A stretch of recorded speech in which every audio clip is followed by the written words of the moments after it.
Alhamdulillahi Rabbil Alamin. Nahmaduhu wa nasta'inuhu wa nastahdihi wa nastaghfiruh. Wa na'udzu billahi min shururi anfusina wa min sayyiati a'malina. Man yahdihillahu fala mudilla lahu wa man yudlil falan tajida lahu waliyyan mursyida. Asyhadu an la ilaha illallah wahdahu la syarika lah wa asyhadu anna Muhammadan 'abduhu wa rasuluh. Allahumma salli wa sallim wa barik ala Muhammad wa ala alihi wa ashabihi ajma'in. Allahumma rabbi shrah li sadri wa yassir li amri wahlul 'uqdatam min lisani yafqahu qawli wa la hawla wa la quwwata illa billahil 'aliyyil 'azim. Allahumma la sahla illa ma ja'altahu sahla wa anta taj'alul huzna in syi'ta sahla. Rabbi yassir wa la tu'assir wa atmim bil khair. Amma ba'd. Pendapat ulama tentang takwil. Ramai dalam kalangan ulama menyatakan pendirian mereka tentang takwil. Imam Auza'i misalnya menyatakan Az-Zuhri dan Naqul berpendapat hadis-hadis tentang sifat Allah perlu dilalukan sahaja sebagaimana dia datang. Jadi kita sebut semalam perlu dilalui itu macam mana? Ulama-ulama salah kata amiruha kama ja'at. Laluilah ayat mutasyabihat ataupun hadis-hadis sifat sebagaimana dia datang, maknanya tanpa perlu kepada takwilan. Okey, terus Membacanya adalah tafsirannya. Hal ini sama juga dengan yang dinyatakan oleh Sufyan bin Uyainah yang menyatakan setiap apa yang Allah sifatkan untuk dirinya dalam Al-Quran, membacanya adalah tafsirannya dan tidak melibatkan cara maupun contoh tertentu. Imam Abu Hanifah beliau menyatakan apa sahaja sifat yang disebutkan Allah dalam Al-Quran seperti wajah, tangan dan diri, itu adalah sifat Allah dan tidak boleh dikaitkan dengan cara tertentu. Tangannya tidak boleh dikatakan sebagai kudrat atau nikmatnya kerana dengan menyatakan demikian berarti membatalkan sifat Allah. Ia merupakan pendapat golongan Qadariyah dan juga Mu'tazilah. Tetapi tangannya adalah sifat baginya tanpa dikaitkan dengan cara tertentu. Marah dan redanya merupakan dua sifat Allah Subhanahu Wa Taala tanpa boleh dikaitkan dengan cara tertentu. Imam Abu Muhammad Al-Zuwaiji, ayahanda kepada Imam Al-Haramain, menyatakan, kami mengisbatkan tinggi Tuhan kita, keberadaannya di atas dan beristiwa di atas arasy sebagaimana yang layak dengan kebesaran dan keagungannya. Kebenaran jelas dalam perkara tersebut dan diterima dengan tenang oleh kita dari manusia. Menyelewengkan maknanya tahrif ditolak oleh akal fikiran yang sihat seperti menyeleweng makna istiwa kepada istilah. Jadi maknanya istilah ni tafsiran kepada istiwa. Maknanya apa dia? Maknanya menguasai ataupun memerintah. Itu yang dikata palingkan daripada makna asal. Penyelewengan maknanya dipanggil tahrif. Asal makna bukan macam tu, tetapi diselewengkan, diubah. Istawa, istaula. Yadun, kudratun. Yad ditafsirkan dengan kudrah. Wajah ditafsirkan dengan zat, diri. Itu maknanya takwilan macam tu. Maknanya takwilan yang tidak betul, tidak tepat dan tidak dilakukan oleh golongan salaf. Okey, terus Imam Abu Bakar Al-Khatib Al-Baghdadi menyatakan mazhab salaf mengisbatkan dan berinteraksi dengan sifat Allah yang terdapat dalam sunnah yang sahih sebagaimana zahirnya, dan menafikan penglibatan dengan cara tertentu dan penyerupaan dengan sebarang sifat makhluk. Menurut beliau lagi, kami tidak menyatakan makna tangan itu adalah kudrat dan makna sama' dan basar itu bukan ilmu. Kami tidak mengatakan ia merupakan anggota badan. Kami suka menyatakan ia wajib diisbatkan kerana ia sabit dengan sumber takwil Tauqifi maknanya terhenti di atas Quran hadis. Tak perlu nak takwil lah, sebab ayat Quran ni semua ayat Quran, termasuklah ayat-ayat dipanggil ayat sifat ataupun ayat-ayat mutasyabihat, Nabi sendiri tak takwil. Sebagaimana Quran itu datang, begitulah disampaikan oleh Nabi kepada para sahabat. Selepas itu pula generasi sahabat pula bila sampai ayat-ayat mutasyabihat ataupun ayat-ayat sifat ini, dia lalui amarruha kama ja'at, mereka melalui ayat itu sebagaimana datang. mereka juga tak takwil, tak ubah daripada makna zahir. Sebagaimana dia datang, sebegitulah yang disampaikan. Okey, terus. Cuma wajib menafikan penyerupaan dengan perkara yang baru, kerana Allah Subhanahu Wa Taala berfirman, laisa kamitslihi syai'un wa huwas samiul basir. Maksudnya, tiada sesuatu pun yang sebanding dengannya, zatnya, sifatnya dan pentadbirannya, dan dialah yang maha mendengar lagi maha melihat. Firman Allah Subhanahu Wa Taala, walam yakul lahu kufuwan ahad. Maksudnya, dan tidak ada sesiapa pun yang serupa dengannya. Menurut Syekh Utsaimin, takwil melibatkan 3 makna, iaitu pertama, bermakna tafsir, kedua, bermakna akibat daripada sesuatu perkara, dan ketiga, bermakna mengalihkan lafaz daripada makna zahirnya.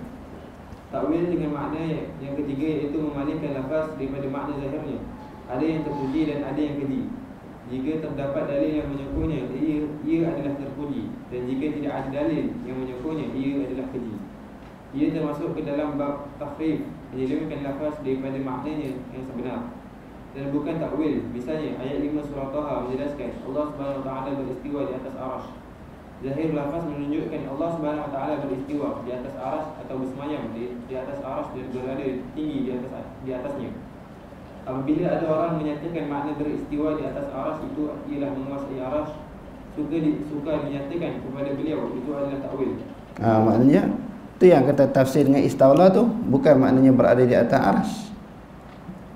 Dia dengan makna apa dia? Menguasai, memerintah. Kan istaula tu dengan makna memerintah. Sebab itu ulama salah kata kalau di atas arasy dia memerintah, atas bumi kenapa dia tak memerintah? Kalau maknanya sesuai jugalah istawa alal ardi. Kalau istawa alal arsy itu dipakai dengan makna istaula, di atas bumi Allah Taala tak berkuasa ke? Tak memerintah ke? Jadi kenapa guna atas arasy saja dengan makna istawa, atas bumi tak guna? Menunjukkan ini satu sifat yang khusus tentang ketinggian Allah Subhanahu Wa Taala di atas daripada arasy. Okey, terus. Ia merupakan takwilan yang ditolak kerana tidak mempunyai dalil yang menyokongnya, bahkan dalil yang ada menyalahinya. Takwil yang sahih sebenarnya adalah tafsir kerana terdapat dalil yang menyokongnya. Pendirian ahli sunnah terhadap golongan ta'til, mu'attilah. Ta'til ataupun mu'attilah ni attala yu'attilu ta'tilan, mu'attilun mu'attalun. Ta'til golongan yang menafi dan menolak sifat-sifat Allah. Okey, terus. Ta'til membawa maksud mengingkari nama-nama dan sifat-sifat yang Allah disebutkan untuk dirinya, sama ada bentuk, menyeluruh atau sebahagian sahaja, dan sama ada dilakukan dengan cara tahrif atau menunjukkan keingkaran juhud. Kesemua itu dinamakan sebagai ta'til. Golongan yang mengingkari dinamakan sebagai golongan mu'attilah. Golongan Sunnah wal Jamaah tidak mengingkari apa sahaja nama atau sifat Allah, bahkan mereka memperakuinya. Terdapat perbezaan antara ta'til dan tahrif. Tahrif melibatkan dalil, manakala ta'til melibatkan benda yang dikaitkan dengan dalil. Dalam ayat 64 surah Al-Maidah menyatakan kedua-dua tangan Allah Subhanahu Wa Taala itu terbuka. Ada yang mentakwilkannya dengan makna kedua-dua kekuasaannya terbuka. Takwilan seumpama ini adalah satu bentuk tahrif dan menolak maksud yang betul. Hal tersebut kerana maksudnya yang sebenarnya ialah tangan secara hakiki. Yang terlibat sebenarnya telah mengingkari makna yang dikehendaki dan mengisbatkan makna yang tidak dikehendaki. Jika seseorang mengatakan kedua tangan Allah itu terbuka dan dia menyatakan aku tidak mengetahuinya, aku serahkan perkara tersebut semata-mata kepada Allah Subhanahu Wa Taala. Aku tidak mengisbatkan tangan yang hakiki dan juga tangan yang telah diselewengkan nafasnya. Ini dinamakan sebagai tafwid. Kita suka menyatakan orang ini adalah seorang berfahaman mu'attilah dan muharrif. Hal tersebut kerana dia tidak berubah makna lafaz. Jadi mu'attilah dia menafikan, muharrif maknanya memesongkan. Terus. Hal tersebut kerana dia tidak berubah makna lafaz dan tidak juga mentafsirkannya kepada makna yang tidak dikehendaki. Sebaliknya, dia mengingkari makna yang dikehendaki, iaitu mengisbatkan tangan bagi Allah Subhanahu Wa Taala. Golongan ahli sunnah menolak kedua-dua bentuk pendekatan dan jalan di atas, iaitu pendekatan tahrif dan kedua tafwid. Sebaliknya, mereka mengatakan Allah Subhanahu Wa Taala benar-benar mempunyai tangan secara hakiki. Allah Taala mempunyai tangan hakiki, maknanya sifat tangan. bukan anggota tangan. Okey, terus. Pendirian Ahlussunnah terhadap Takif ni maknanya mentakifkan, mengkafiatkan Allah. Kayyafa yukayyifu takyifan. Bila kata istawa, dia takyif pula. Istawa macam ni tak ada lah, sebab dia tak pernah tengok. Kalau yat macam ni, tak boleh. Itu takyif. Sebab itu Imam Malik kata wal kaifu majhulun. Adapun kafiat tak tahu. Golongan takyif dia mengkafiatkan, menceritakan begini. Yang tu tak boleh. Sebab kita bukan tahu tentang di sudut hakiki sifat Allah Ta'ala. Sebab tu tidak boleh kita mengkafiatkan ataupun mentakyifkan Allah. Okey, terus. Takyif merupakan lafaz yang tidak terdapat dalam Alkitab dan As-Sunnah. Bahkan terdapat keterangan yang menegas tentangnya. Takyif menunjuk kepada mengaitkan sifat-sifat Allah dengan cara tertentu. Golongan Ahlussunnah wal Jamaah tidak meletakkan cara tertentu kepada sifat Allah Subhanahu wa taala. Mereka berdalilkan dalil sam'i dan juga akli. Dalil sam'i ialah firman Allah Subhanahu wa taala. Qul innama harrama rabbiyal fawahisha ma zahara minha wa ma batan wal isma wal baghya bighairi al-haqq wa an tusyriku billahi ma lam yunzil bihi sultana wa an taqulu 'ala Allahi ma la ta'lamun. Maksudnya, katakanlah sesungguhnya Tuhan hanya mengharamkan perbuatan-perbuatan yang keji, sama ada yang nyata atau yang tersembunyi, dan perbuatan dosa dan perbuatan menceroboh dengan tidak ada alasan yang benar, dan diharamkannya kamu mempersekutukan sesuatu dengan Allah sedang Allah tidak menurunkan sebarang bukti yang membenarkannya, dan diharamkannya kamu memperkatakan terhadap Allah sesuatu yang kamu tidak mengetahuinya. Jadi sama ada kalau takyif ini apabila mensifatkan Allah begini, sedangkan apa yang disifatkan itu, apa yang ditakyifkan itu sesuatu benda yang manusia tak tahu. Sebab apa tak tahu? Sebab ini merupakan sifat yang qadim, lagi azali, yang sedia di sisi Allah. Zat dan sifat ini wujud sebelum adanya manusia. Manusia tak pernah tengok. Macam mana dia nak mentakyifkan, nak mengatakan sifat Allah begini? Tak boleh. Sebab dia pernah tahu. Sebab itu Allah Ta'ala kata, janganlah kamu sebut terhadap sesuatu itu, janganlah kamu kata sesuatu terhadap Allah Ta'ala yang kamu tak tahu. Wala taqulu 'ala Allahi ma la ta'lamun. Jangan kamu kata sesuatu terhadap Allah sesuatu yang kamu tak tahu. Jadi isu kita mentakyifkan ini benda yang kita sememangnya kita tak tahu. Jadi macam mana kita serah, kafiat serah kepada Allah, kita isbat dia punya makna. Okey, terus. Fokus utama yang terdapat dalam ayat di atas ialah pada ayat dan diharamkannya kamu memperkatakan terhadap Allah sesuatu yang kamu tidak mengetahuinya. Misalnya, datang seseorang lelaki lalu membaca ayat berkaitan Allah beristiwa di atas arasy sebagaimana yang dikemukakan sebelum ini. Setelah itu dia mengaitkan istiwa Allah Subhanahu wa taala itu dengan cara tertentu. Dia kaitkan istawa Allah Taala tu macam ni. Hak tu takyif, yang tu tak boleh. Sekadar kata taharan sudah. Jangan sebut macam mana. Okey, terus. Kita suka menyatakan lelaki ini telah memperkatakan tentang Allah sesuatu yang tidak diketahuinya. Adakah Allah Subhanahu wa taala telah memberitahu beliau yang dia beristiwa di atas berdasarkan cara yang beliau sebutkan itu?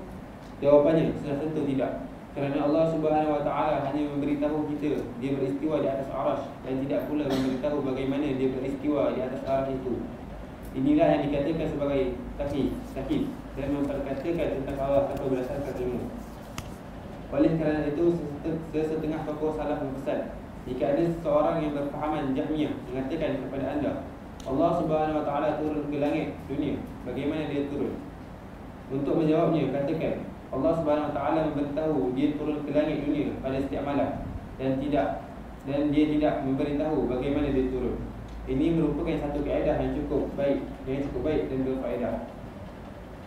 Berhubung dengan dalil akli pula ialah cara berkaitan sesuatu perkara tidak dapat dikesan melainkan dengan 3 cara, iaitu pertama dengan cara melihatnya sendiri, kedua dengan cara melihat contoh yang seumpama dengannya, ketiga dengan cara mendengar pemberitahuan orang yang jujur tentangnya.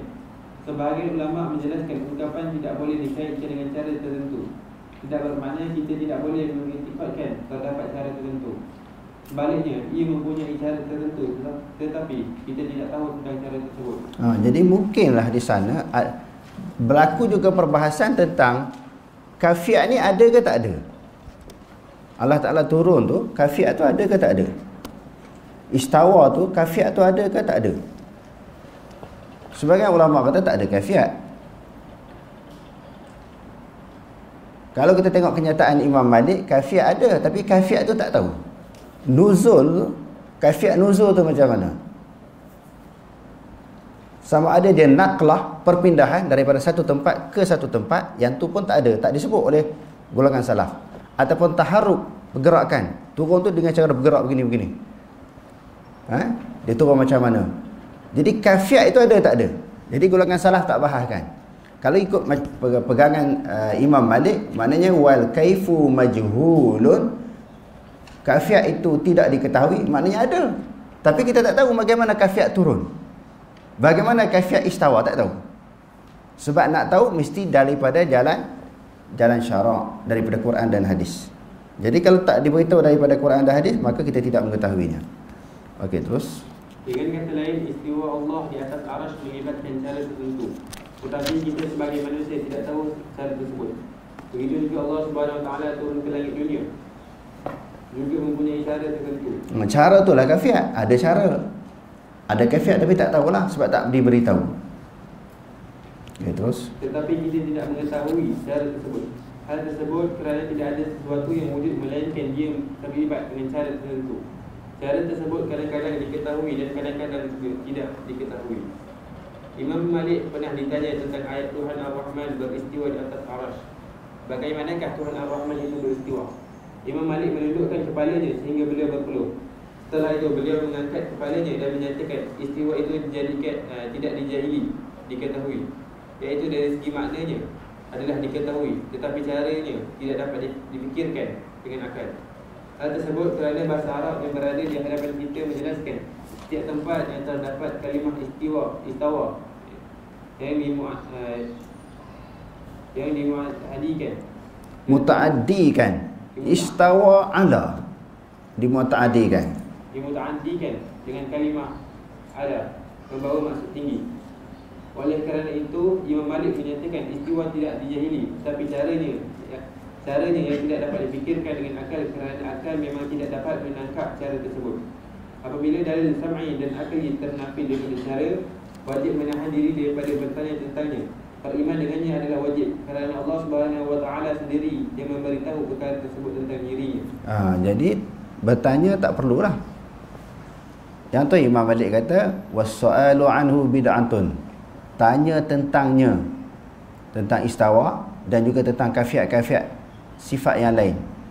Sebab apa dia kata bid'ah? Bid'ah ni yang sebagaimana yang kita ketahui, ta'rif ataupun definisinya sesuatu yang tak berlaku di zaman Rasulullah dan para sahabat, tak dilakukan oleh Rasulullah, para sahabat. Allah Rasulullah sendiri tak pernah tanya Allah, bagaimana istawa, bagaimana nuzul. Sahabat pula bila Rasulullah membaca ayat-ayat sifat ataupun ayat-ayat mutasyabihat, tak pernah tanya Rasulullah kaifa istawa, tak pernah. Jadi bila tak berlaku di zaman Rasulullah macam tu, bila ditanya, itulah yang disebut sebagai bid'ah. Okey, terus. Bertanya tentangnya adalah bid'ah. Hal tersebut kerana golongan yang paling ingin mengetahui tentang perkara tersebut adalah para sahabat. Apabila Allah Subhanahu Wa Taala memberitahu dia beristiwa di atas arasy, mereka mengetahui tentang kebesaran Allah Subhanahu Wa Taala dan makna beristiwa di atas arasy itu sendiri. Dia tidak mungkin dapat ditanya bagaimana dia beristiwa. Hal tersebut kerana cara beristiwa itu tidak diketahui. Oleh kerana itu, apabila kita ditanya tentang perkara tersebut, lebih baik kita menjawab sebagaimana Imam Malik menjawab. Bertanya tentangnya adalah bid'ah.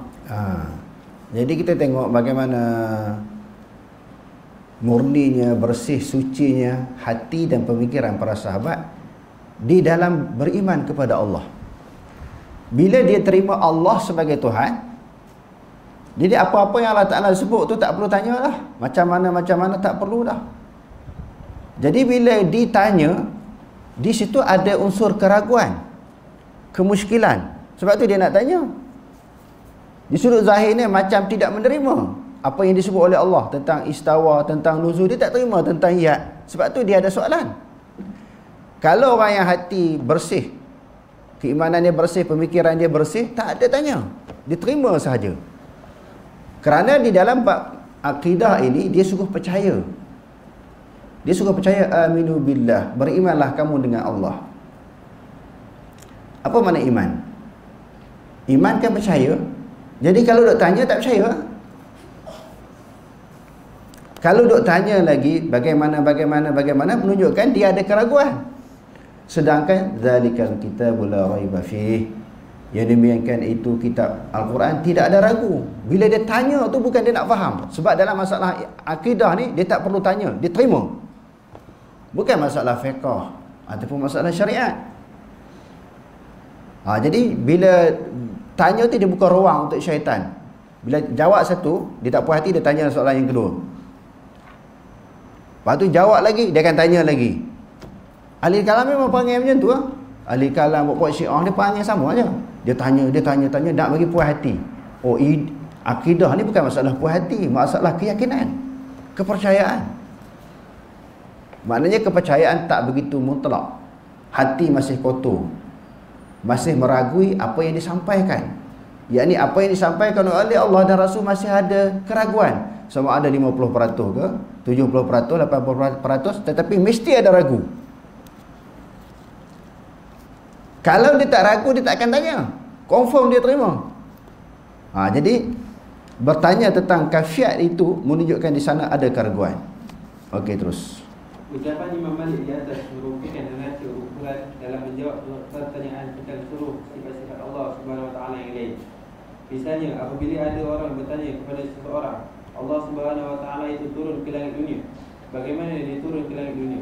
Jawapannya ialah Allah turun ke langit dunia tidak dijahili. Caranya tidak dapat dipikirkan dengan akal fikiran manusia. Beriman dengannya adalah wajib, dan menyoal tentang caranya adalah bid'ah. Jika ada orang bertanya, bagaimanakah Allah Subhanahu Wa Taala turun ke langit dunia? Bukankah 1/3 malam itu berubah-ubah? Jawapannya ialah menyoal tentangnya adalah bid'ah. Bagaimana orang tersebut boleh bertanya soalan yang tidak pernah ditanya oleh para sahabat Nabi, sedangkan mereka merupakan orang yang paling ingin melakukan kebaikan dan mendapatkan ilmu pengetahuan tentang perkara yang wajib bagi Allah Subhanahu Wa Taala. Kita bukanlah orang yang lebih mengetahui perkara tersebut berbanding dengan Rasulullah sallallahu alaihi wasallam. Baginda sallallahu alaihi wasallam tidak pernah mengajar para sahabat jawapan tentang perkara tersebut. Jadi yang lebih tahu Rasulullah sendiri. Ketika menyampaikan ayat-ayat mutasyabihat, Rasulullah tak terang. Sebab itu Imam Ibn Hajar Al-Asqalani yang disebut di dalam kitab Fathul Bari yang kita baca hari itu, jadi Ibn Hajar kata tak dinakalkan daripada Rasulullah dan juga para sahabat daripada jalan yang sahih dan sharih bahawa Rasulullah mentakwilkan. Tak ada. Dan para sahabat pun mentakwilkan ayat mutasyabihat. Tak ada. Sedangkan ayat mutasyabihat ini Rasulullah lebih mengetahui. Dan golongan yang kedua adalah para sahabat. Mereka terima sebagaimana didatangkan oleh Allah Ta'ala. Jadi di antara ciri ataupun sifat orang yang meragui tentang ayat-ayat Allah Subhanahu Wa Ta'ala, bila kata Allah Ta'ala tu duduk di atas daripada arash, mereka tanya, ini pegangan ini atas tu dengan makna hakiki ke ataupun dengan makna maknawi, dengan makna simbolik ke ataupun makna kiasan? Kalau kita kata berada di atas arash secara hakiki, orang duduk atas bukit lebih dekat dengan Allah Ta'ala daripada orang duduk di bumi. Orang duduk atas kapal terbang, dia lebih dekat dengan Allah Ta'ala daripada kita. Bila dia tanya, dia akan buat keluar lagi pemikiran-pemikiran, andaian-andaian. Jadi sebenarnya andaian tu tak ada. Kita kata secara hakiki lah. Tapi macam mana? Terserah kepada Allah. Hakiki itu pula, hakiki ataupun hakikat terbahagi kepada 3. Hakikat urfi, hakikat lughawi, hakikat syar'i. Perbahasan ini hakikat macam mana Allah Ta'ala berada di atas arsy secara hakikat, tangan secara hakikat, hakikat syar'i. Jadi bila sebut hakikat syar'i, maka serah kepada Allah macam mana hakikatnya. Orang sebut kalau tangan secara hakiki, orang kata tu tangan hakiki macam tangan makhluk, bukan maksud macam tu. Itu urfi. Ini hakikat, hakikat syar'i. Hakikat syar'i serah kepada Allah. Itulah yang dinamakan sebagai kafiat. Kafiat ini tidak diketahui. Okey, terus. Dengan itu menyoal tentangnya adalah bid'ah. Setelah itu Imam Malik menyatakan, aku tidak melihat anda melainkan seorang ahli bid'ah. Beliau mengarahkan lelaki yang bertanya itu dikeluarkan daripada masjid. Ini membuktikan golongan salaf terdahulu bencikan ahli bid'ah, pembicaraan, bantahan-bantahan, andaian-andaian dan perdebatan yang dilakukan mereka. Antara yang termasuk ke dalam arti kata kesempurnaan penyerahan diri kepada Allah Subhanahu Wa Taala ialah tidak bertanya perkara. Ini baru Islam tu. Islam bermakna al-istislam. Islam dengan makna serah diri. Ini baru serah diri betul. Tak tanya. Falamma aslama wa tallahu lil jabin. Ini baru Islam tu. Macam Nabi Ibrahim dan juga Nabi Ismail, serah diri 100% kepada Allah. Nabi Ismail ni, Nabi Ibrahim, bila dia nak tarik pisau tu, dia nak sembelih, apa yang nak jadi kepada anak dia? Hidup ke, mati ke, cedera ke, leher terpotong ke, tengkok terputus ke, tak serah. Tak ada keraguan, tak ada syok lagi, tak ada bimbang lagi. Allah Ta'ala suruh, serah. Nabi Ismail menghulurkan tengkok dia kepada ayahnya untuk disembelih, serah juga. Inilah penyerahan yang sempurna. Kalau duk bertanya bagaimana, tak menyerah secara mutlak. Tak betul-betul lah nak serah diri, mengaku saja Islam tapi dia sudah hati tak serah pula. Banyak tuan-tuan orang nak ngaji akidah ni tak serah betul-betul kepada Allah. Sebagaimana di akhir zaman ini banyaknya perkara-perkara bid'ah di sudut ibadat, di sudut amalan, banyaknya juga bid'ah di sudut akidah. Sebab benda yang tak pernah ditanya pada zaman sekarang.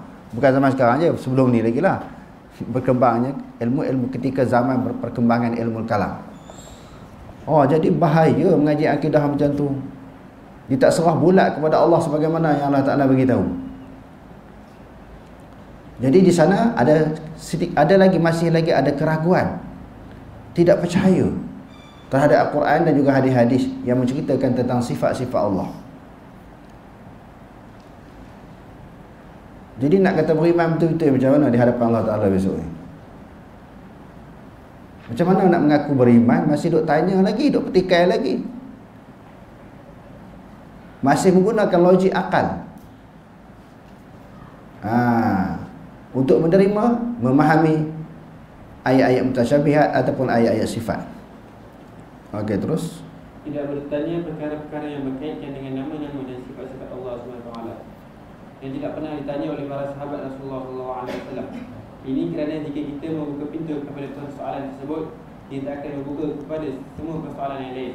Akibatnya ketika itu kita tidak dapat mengawalnya dalam satu garisan panduan yang mantap. Pendirian Ahlussunnah wal Jamaah tentang tamsil merujuk kepada menyebut contoh yang berkaitan dengan sesuatu perkara. Perbezaan antaranya dengan takyif yang dikupas sebelum ini adalah dalam bentuk umum dan khusus. Hal tersebut kerana setiap yang boleh dikemukakan contoh bermakna ia melibatkan cara tertentu. Namun tidak semua perkara yang mempunyai cara tertentu boleh dikemukakan contoh. Ini kerana dikatakan takyif ialah menyebut sesuatu cara tanpa disertai dengan contoh tertentu. Misalnya seseorang menyatakan, saya mempunyai sebatang pen, caranya begini dan begini. Jika seseorang mengemukakan contoh, ia dinamakan sebagai tamsil. Misalnya dia mengatakan, pen ini seperti pen yang ini. Ini kerana beliau menyebut tentang pen yang hampir sama dengan pen yang ada itu tanpa mengaitkan dengan contoh tertentu. Golongan Ahlussunnah wal Jamaah mengisbatkan sifat bagi Allah Subhanahu Wa Taala. Mereka mengatakan Allah Subhanahu Wa Taala itu hidup, tapi bukan seperti hidup kita. Dia mempunyai ilmu, tetapi bukan seperti ilmu kita. Dia mempunyai wajah, tetapi bukan seperti wajah kita. Dia mempunyai tangan, tetapi bukan seperti tangan kita. Begitulah seluruh sifat-sifat Allah Subhanahu Wa Taala yang lain. Allah Subhanahu Wa Taala tidak menyerupai makhluknya dalam mana-mana sifat yang disifatkan kepada dirinya sendiri. Jadi kenapa boleh terima Allah Ta'ala itu bersifat dengan sama' mendengar? Makhluk juga mendengar. Allah Ta'ala bersifat dengan basar, melihat. Allah Ta'ala bersifat dengan kalam, berkata-kata. Kenapa yang ni boleh terima? Allah Ta'ala dengar, manusia dengar, sama. Allah Ta'ala melihat, manusia pun melihat, sama. Jadi Allah Ta'ala berkata-kata, manusia berkata-kata. Oh, kalau gitu sama? Tak sama lah. Kalau boleh menerima, melihat Allah dengan melihat makhluk tak sama. Boleh terima kan? Mendengar Allah dengan mendengar makhluk tak sama. Boleh terima. Dengar. Allah Ta'ala dengar tak? Dengar. Tapi tak sama. Allah Ta'ala berkata-kata, manusia berkata-kata. Tak sama. Golongan ni berkata tak sama. Tetapi bila sebut sifat-sifat yang lain seperti istawa, nuzul, ya, kenapa dia kata sama? Tak samalah juga, pegang dengan makna asal lah. Sebagaimana tadi beberapa sifat yang kita sebut tadi boleh kata tak sama. Kenapa yang ni tak boleh kata tak sama? Apa masalah? Apa penyakit? Yang ni dia boleh terima tak sama, yang ni dia boleh terima, tak boleh terima pula tak sama. Padahalnya segala sifat semua tak sama. Segala sifat Allah semua tak sama dengan sifat baharu dalam semua sifat. Bukan sahaja dari sudut zat, segala sifat-sifat Allah Ta'ala semua tak sama. Peganglah pada kaedah asal mukhalafatuhu ta'ala lil hawadith. Bersalahan Allah Subhanahu Wa Ta'ala dengan segala yang baharu. Oh, dia kata yang tu kena takwil. Sebab kalau mendengar dia bukan anggota, mendengar, melihat kata-kata bukan anggota. Tapi bila sebut tangan anggota, dia yang faham anggota. Saya pun duk berhujah dengan kawan-kawan yang pegang cara tu kan. Cara alil kalam. Dia kata kalau kita sebut tangan, muka, mata, ini melibatkan anggota. Siapa kata anggota? Kami tak kata anggota, kami kata sifat. Kamu meletakkan perkataan itu, tuduhan itu kepada orang. Mereka kata Allah Ta'ala ada tangan, ada anggota tangan. Dia yang letak maknanya tuduhan itu. Yang tu yang sampai tak boleh selesai sampai sekarang ni. Tak boleh selesai. Sebab dia menuduh kita mengatakan anggota, sedangkan dia yang kata. Sebagaimana sama bahasa Quran adalah sifat, yad, nuzul, istawa, wajah, ain, semua sifat, bukan anggota. Tapi dia tak boleh faham lah. Sebab orang ilmu kalam ni dia pegang logik, akal, kesesuaian itu utama. Mereka nak semua aliran-aliran ni nak memukhalafahkan Allah dengan sesuatu yang baru, tetapi mukhalafah dengan akal. Nak mengatakan Allah Ta'ala berbeza, mesti sesuai dengan akal.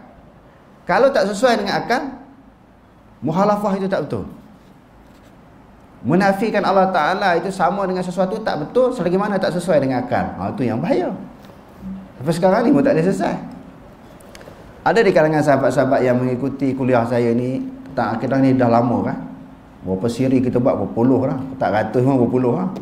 3-4 tahun lah ada ya Ustaz. Dia kata sudahlah, Ustaz duk cerita benda yang sama ya. Dia kata duk ulang-ulang. Orang tak terima tu terpulang. Tak apa, dia tak sebenarnya salah. Tang dia yang faham okey lah. Hak generasi lain ni berapa ramai lagi yang tak faham ni. Mungkin yang tengok live hari ni dia tak faham lagi, dia tak dengar lagi apa yang saya terangkan. Jadi nak terang sampai bila? Sampai saya mati baru saya tak terang benda ni. Selagi mana saya hidup 1 juta kali pun saya akan terang juga. Sehingga dapat mengurangkan tanggapan, pemikiran-pemikiran yang salah terhadap pemikiran akidah salaf. Kita akan terang sampai kita mati. Walaupun orang yang dengar tu mungkin dia dengar 30 kali, 40 kali, 100 kali. Dia rasa jemu hak orang lain. Macam Ustaz Amri, berapa ratus kali dia dengar. Berapa ratus kali dia dengar. Mungkin dia jemu, tapi dia duduk jugalah. Ada satu cerita profesor daripada China.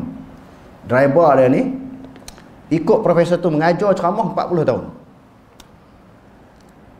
Dia hafal semua. Dia hafal 40 tahun. Satu hari profesor itu kata kat driver dia, ada satu jemputan di universiti, ceramah besar. Dia kata kamu pula ganti aku dah 40 tahun, takkan bodoh sangat, takkan tolong, mesti kamu reti, mesti kamu ingat semua apa yang aku ajar. Dia kata okey, pakai kok tie apa pergi ceramah. Dia ceramah sendiri dengan profesor 40 tahun. Macam Ustaz Amri, saya suruh mengajar, mesti sama macam saya. Tiba-tiba selepas ceramah 2-3 jam buka soalan. Bila buka soalan orang tanya, Hak soalan ni dia susah nak jawab. Hak dia ceramah tadi dia hafal. Hak tanya soalan tu dia susah jawab. Dia kata soalan ni mudah, tanya driver saya. Driver dia tu pula profesor dia. Tanya driver saya, dia kata. Profesor tu marilah. Jawablah sebab dia yang sebenarnya profesor ni, hak ni driver. Tanya driver saya, dia kata. Dia tahu soalan mudah ya, dia kata driver saya boleh jawab. Jawab tepatlah sebab dia memang profesor. Jadi hak duk ada dia duk dengar ni baik berulang-ulang, jangan jemu tuan-tuan. Kadang-kadang dah faham. Tapi nak cerita dengan orang alik boleh tak? Kalau orang berhujah berdebat dengan isu dengan bab akidah ni, akidah salah khalaf ni, tuan-tuan boleh jawab boleh tak? Banyak kadang-kadang duk kelahi, tanya Maulana dalam WhatsApp. Bila orang tekan dia, dia tak boleh jawab, tanya Maulana. Mana boleh macam tu? Itu masih taklid lagi. Itulah yang dipanggil mukallid. Kita nak jawab berdasarkan kepada dalil, berdasarkan kepada hujah dan juga fakta. Jangan duk taklid dengan saya. Tengoklah kitab-kitab ni. Tengok nota kaki tu bawah tu, baca balik kitab tu. Jadi maknanya kena faham betul-betul. Jadi orang yang tengok secara live ni, walaupun dah mungkin 10 kali kita hurai benda yang sama, kita akan hurai lagi.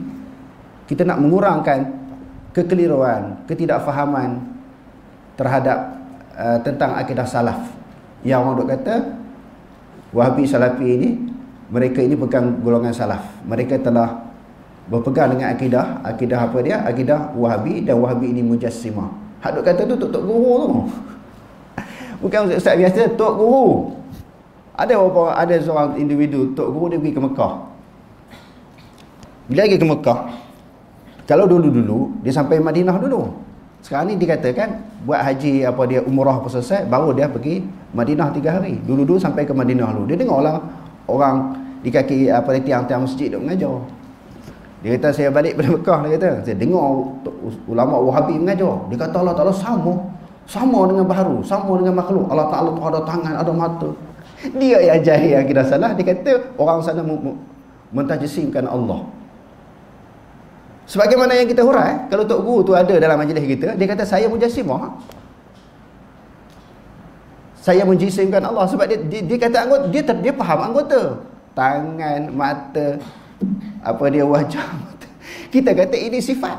Dia balik duk ceramah, anak murid kata, itulah tak lagi mengaji di Mekah. Ngaji di Mekah ni jadi sesat habis.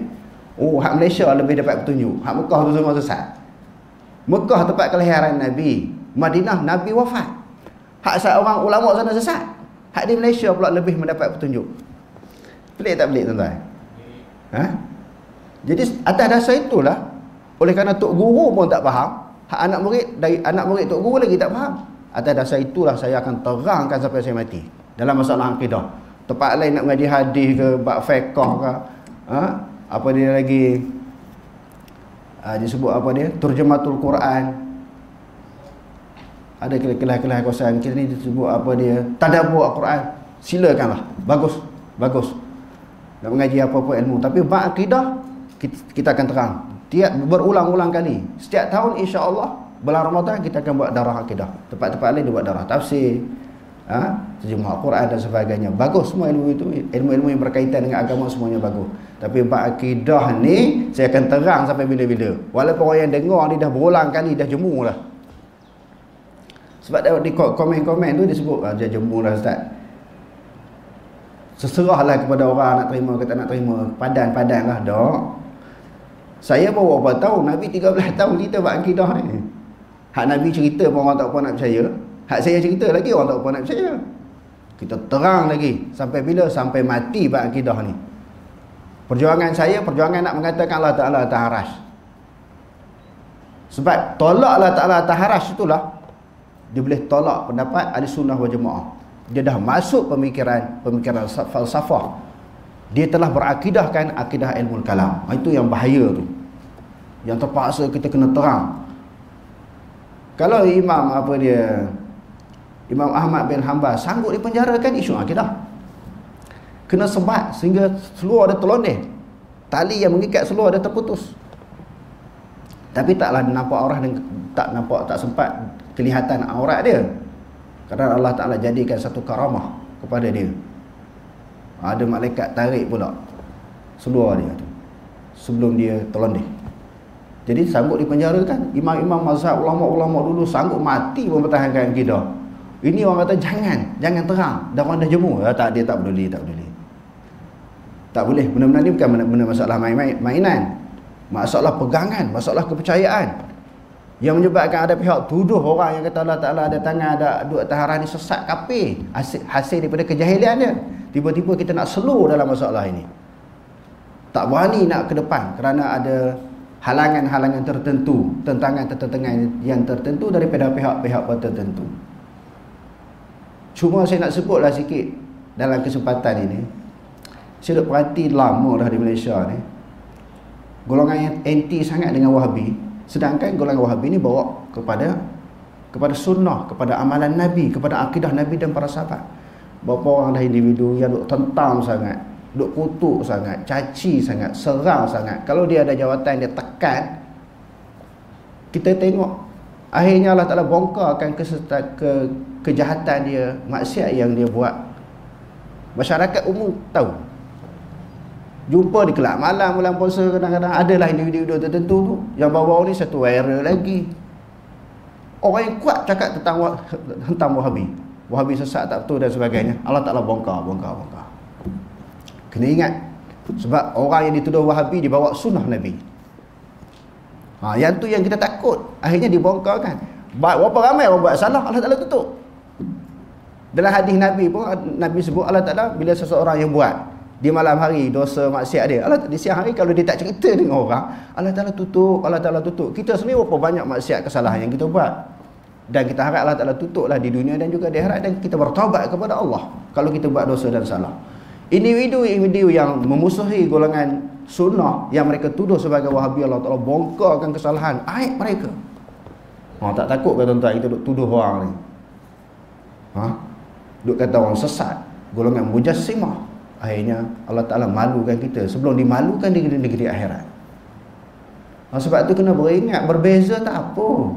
Jangan sampai menuduh. Ini sampai menuduh sesat. Mujassimah. Macam mana ni tuan-tuan? Berat. Kalau nak tahu, kita dah baca banyak lah kitab ni. Kalau dia nak tahu secara ikhlas, berpuluh kitab, aku tak ratus pun puluh kitab lah kita bagi kita salah ni. Melibatkan kitab tafsir, kitab hadis, syarah hadis, kitab akidah, kitab salah kita baca, kitab khalah pun kita baca. Kalau nak faham, dia boleh faham lah. Individu yang mari ke sini yang bermuzakarah dengan kita sampai sekarang nak seperti tu. Kita tunjuk kitab juga banyak. Habis program saya WhatsApp lagi, tunjuk kitab ni, kita baca, tak baca. Macam mana kita nak selurkan penerangan ini? Tak, kita akan teruskan. Selagi saya nekat, InsyaAllah selagi tak mati saya akan terang lagi. Terima tak terima tu pulang. Tapi Alhamdulillah, di sudut filhal, di sudut realitinya, ramai orang boleh terima. Lebih-lebih lagi orang yang tidak berpihak. Dia nak tahu kebenaran. Banyak terima. Dia cerita kami banyak dapat manfaat, dapat faedah, baru jelas sebab kita cerita kita.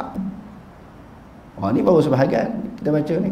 Sebelum ni memang banyak lah kita terangkan, berfakta, berdalil. Jadi maknanya insya-Allah lah kita minta kekuatan, doa daripada sahabat-sahabat. Kita diberi kekuatan oleh Allah Subhanahu Wa Taala untuk menyebarkan akidah salaf ini yang dianggap asing daripada kalangan masyarakat Malaysia. Okey, terus. Antara dalil yang menjadi sokongan ilah dalil sam'i, firman Allah Subhanahu Wa Taala, "Laisa kamitslihi syai'un wa huwas sami'ul basir." Maksudnya, tiada sesuatu pun yang sebanding dengannya, zatnya, sifat-sifatnya dan pentadbirannya, dan dia lah yang Maha mendengar lagi Maha melihat. Jadi sam'i itu maknanya dalil yang kita dengar sama yang kita dengar daripada Quran, yang kita dengar daripada hadis. Okey, terus. Firman Allah Subhanahu Wa Taala, "Rabbus samawati wal ardi wa ma bainahuma fa'budhu wastabir ibadati hal ta'lamu lahu samiyya." Maksudnya, Tuhan yang mencipta dan mentadbirkan langit dan bumi serta segala yang ada di antara keduanya. Oleh itu sembahlah engkau akan Dia dan bersabarlah dengan tekun dan tetap dalam beribadat kepada-Nya. Adakah engkau mengetahui sesiapa pun yang senama dan sebanding dengannya? Firman Allah Subhanahu Wa Taala, walam yakul lahu kufuwan ahad. Maksudnya tidak ada siapa pun yang serupa dengannya. Kesemua ayat di atas menafikan penyerupaan sifat-sifat Allah dengan mana-mana sifat makhluk. Oleh kerana itu, mana-mana orang yang menyerupakan sifat-sifat Allah Subhanahu wa taala dengan mana-mana sifat makhluk, dia dikira mendustakan ayat di atas dan bagi sesetengah tokoh salah, orang itu dikira sebagai telah kufur kepada Allah Subhanahu wa taala. Nu'aim bin Hamad Al-Khuzai, guru Imam Al-Bukhari, misalnya menjelaskan, sesiapa yang menyerupakan Allah dengan makhluknya, dia menjadi kafir. Ini dilihat dari segi dalil sam'i. Dari segi dalil nakli adalah Akli. Dari segi dalil akli pula adalah sebagaimana berikut. A. Tidak mungkin sama sekali berlaku penyerupaan antara khalik dengan makhluk dalam apa-apa situasi sekalipun.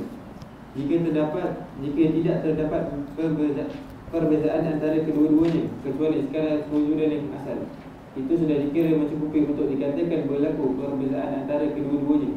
Wujud khalik bersifat wajib. Dia adalah azali lagi abadi. Kewujudan makhluk adalah termasuk ke dalam perkara mungkin, harus, yang didahului dengan tidak ada. Seterusnya dia akan menghadapi kebinasaan. Jika begitulah kedudukan khalik dengan makhluk, tidak mungkin kedua-duanya menyerupai antara satu sama lain. Okey. Selain daripada dalil-dalil nakli, dalil yang dipindahkan daripada Quran dan hadis tentang Allah Ta'ala itu mukhalafah, tak sama dengan baharu. Di sana ada beberapa dalil akli, dalil yang berdasarkan kepada logik, yang mengatakan Allah Ta'ala tak sama. Contohnya, ni apa dia ni? Mikrofon.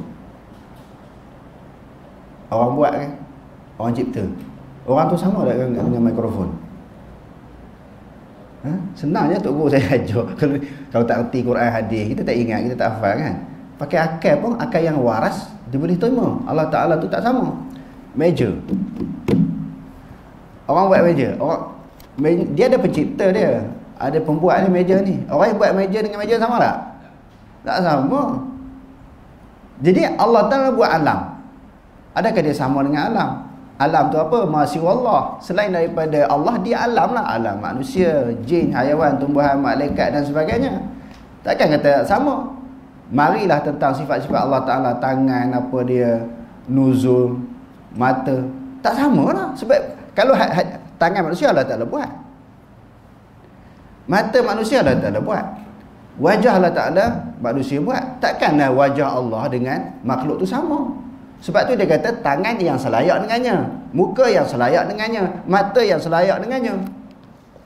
Saya ulang banyak kali Durus Samin, Syekh Dok Fatoni. Hai, Syekh Dok Fatoni ni orang kat tabik spring lah. Di Thailand, di Thailand, Fatoni Indonesia, Malaysia, Singapura, Brunei. Syekh Dok Fatoni mesti tabik spring, orang tabik spring kat dia. Dia pun sebut atas yang tak sama, tangan yang tak sama. Di sudut logik akal pun dah boleh terima akidah salah ni.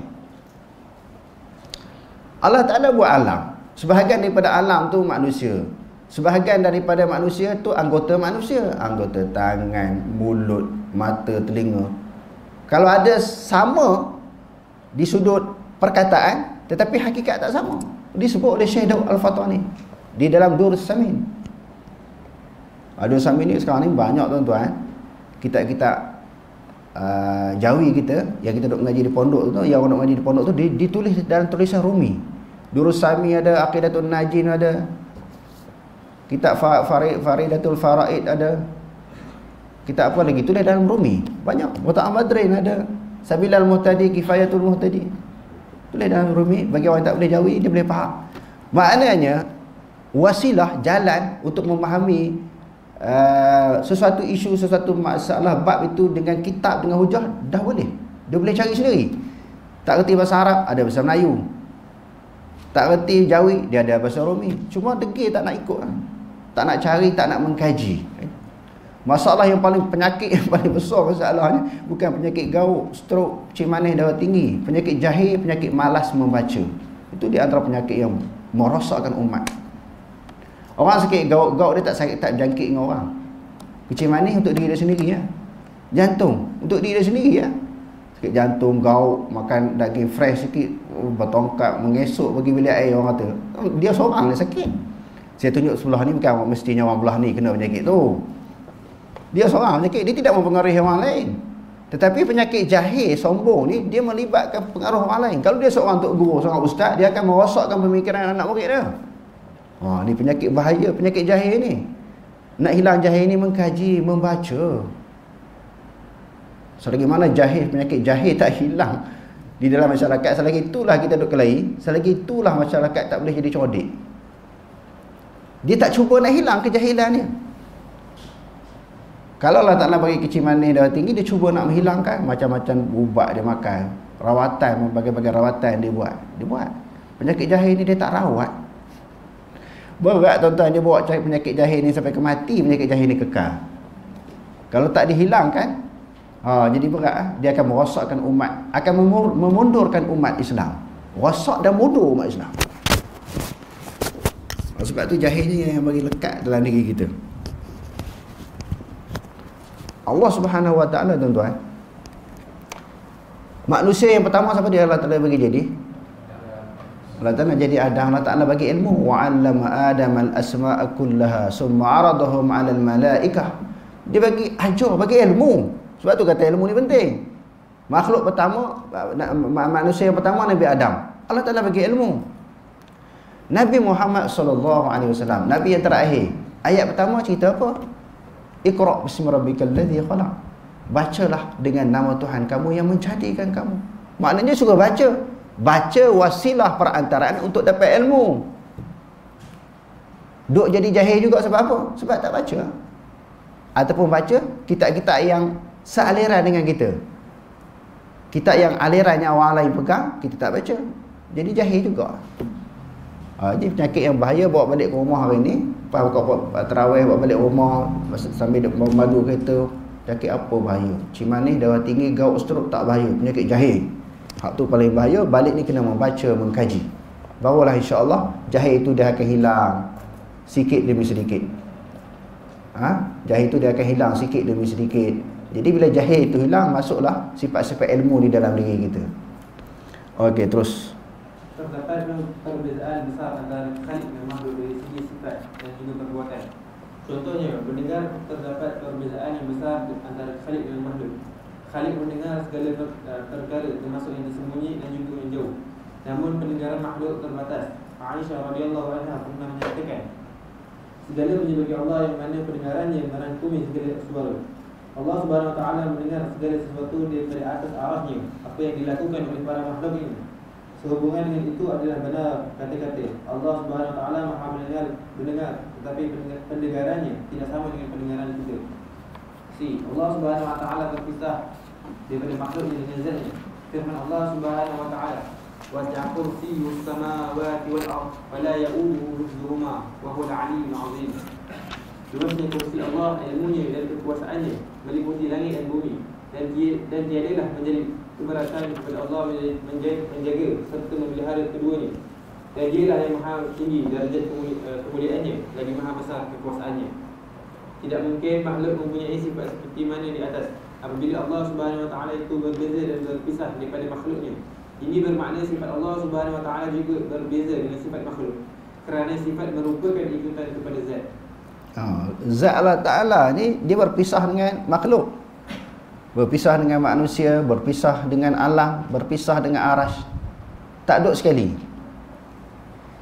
Jadi bila zat itu pun dah berpisah, tak sama, jadi sifat dia pun sama, mengikut. Sifat ni dia ikut atas zat. Sifat mesti berada kepada zat. Macam kita kata putih, warna kepada helaian kertas. Di dalam kitab kita putih. Putih ni duduk putih saja ke? Ataupun putih tu duduk kepada benda? Benda tu lah zat. Jadi Allah, dia berpisah dengan makhluk di sudut zat, sifat dia pun sama. Jadi maknanya mukhalafah dalam bentuk sifat dan juga zat. Okey, terus. Jika diperhatikan sesama makhluk, didapati kadang-kadang mereka mempunyai nama yang sama tetapi berbeza dari segi benda yang diletakkan nama tersebut. Misalnya dari segi sifat lihat, manusia sama-sama melihat, namun ada yang kuat penglihatannya dan ada juga yang lemah penglihatannya. Begitu juga dari segi pendengaran, kekuatan tubuh badan dan seumpamanya.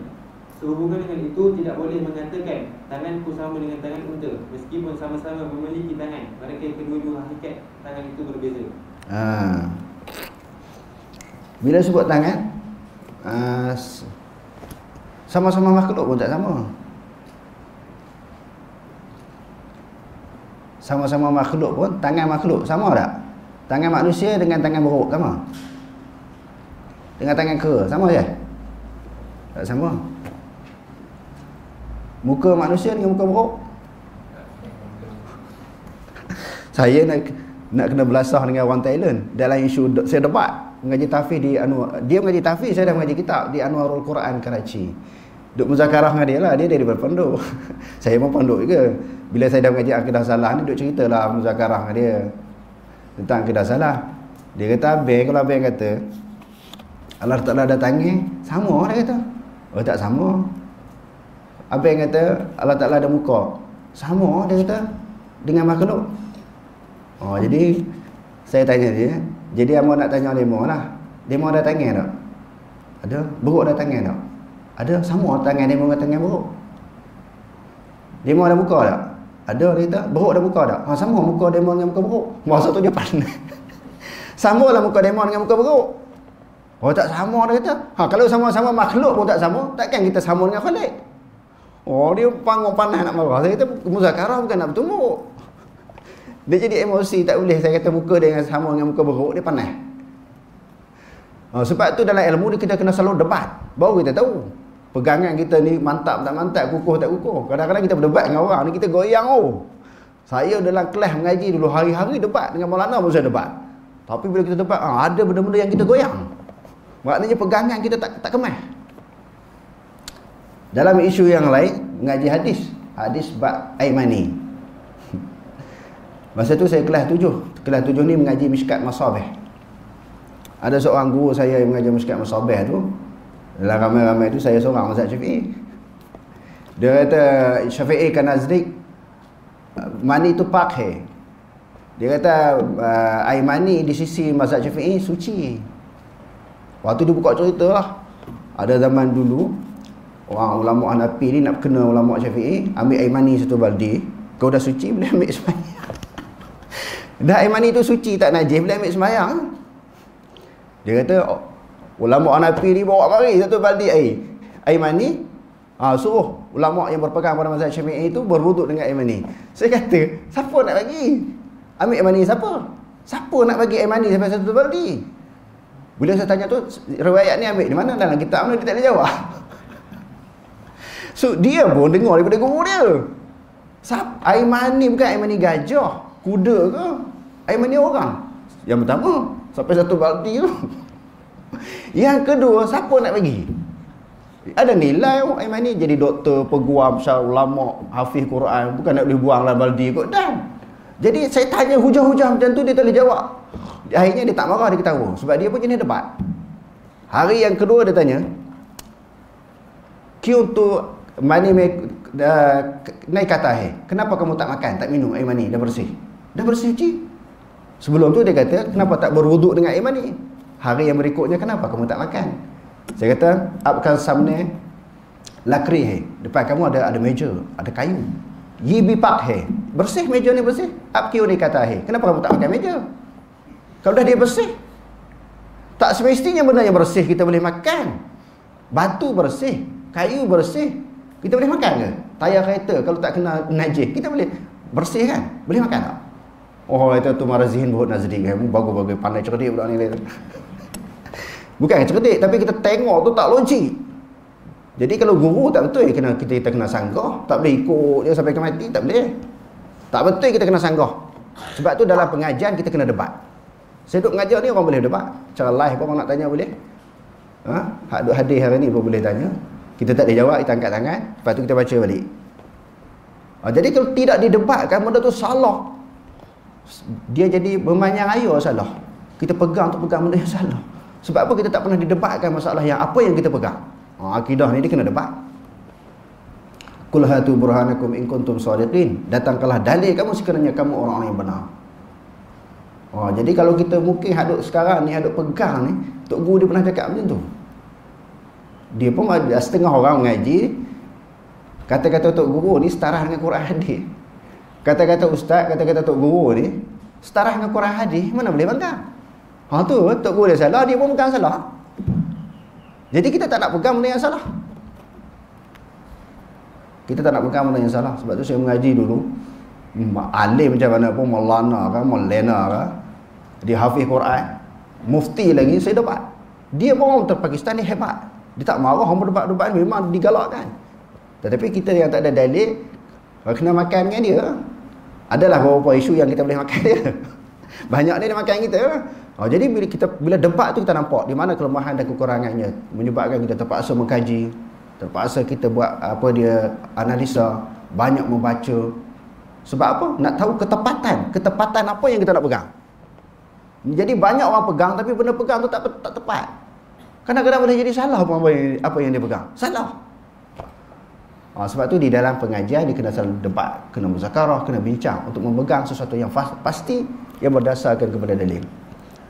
Terus dari segi dalil fitrah pula, ialah manusia berdasarkan fitrah dapat mengetahui perbezaan antara khalik dan makhluk.